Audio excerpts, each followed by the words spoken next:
The wild man, whom several parties have attempted to capture during the past 10 years, was encountered in Vining Creek Canyon last week by John Forsey, who describes him as of giant size and fierce aspect. John met the king of the wilderness, as he used to be called, almost face to face, and had time to survey him before he took flight over the frozen snow at a speed which defied pursuit, which John was not disposed to engage in. The man was clad from head to foot in coyote skins and wore round Indian snowshoes. Though apparently quite aged, his hair and beard being white, he was as agile as a deer and climbed the steep side of the canyon with incredible swiftness. It is some years since we heard of this wild creature being seen, but he is doubtless the same who terrorized tourists in the early part of the present decade. Then he distinguished himself by snatching a young lady from a mule in the presence of her companions, and then disappearing in the thick timber at the southwestern base of Mount Dana, displaying Herculean strength and wonderful agility. She was found by a search party next day in a half-minted condition, unable to give a lucid account of her experience. The figures were moving along a ridge, coming toward him at a pace much too swift for the average human. As they came closer, he saw they were not human beings, but huge black-haired animals walking upright in a superbly smooth, gliding stride.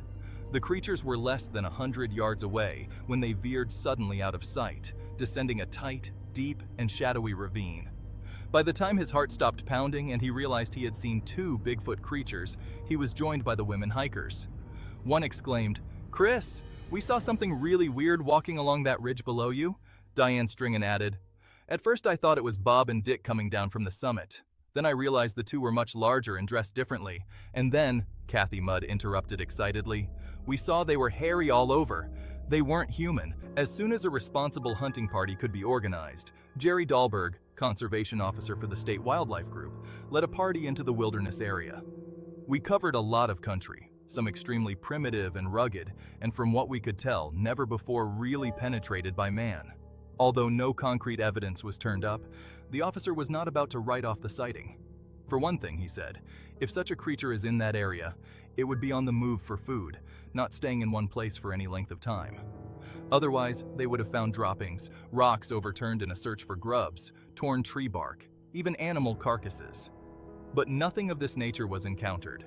Dahlberg continued, "There are just miles and miles of wilderness on the upper Weber River.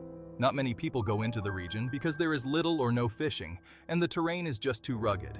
Apparently the country isn't too rugged for Bigfoot.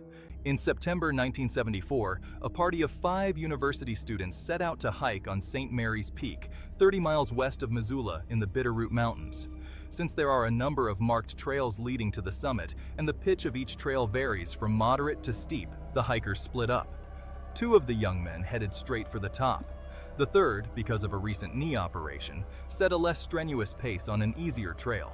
2 female companions straggled along behind him, talking and gathering frost-burnished leaves for an art project. It was mid-afternoon when Chris Tobias turned off the trail to rest his throbbing knee. He sat on a rocky ledge which gave him a beautiful view of the mountainside.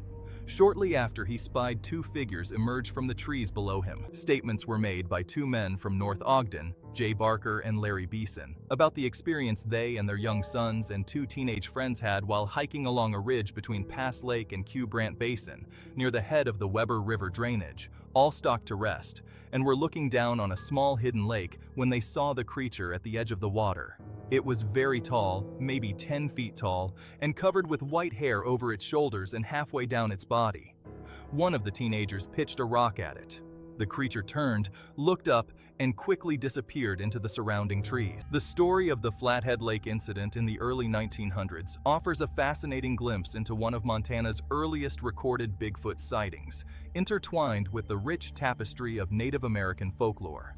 This tale unfolds on the rugged terrain surrounding Flathead Lake, a region steeped in mystery and natural beauty.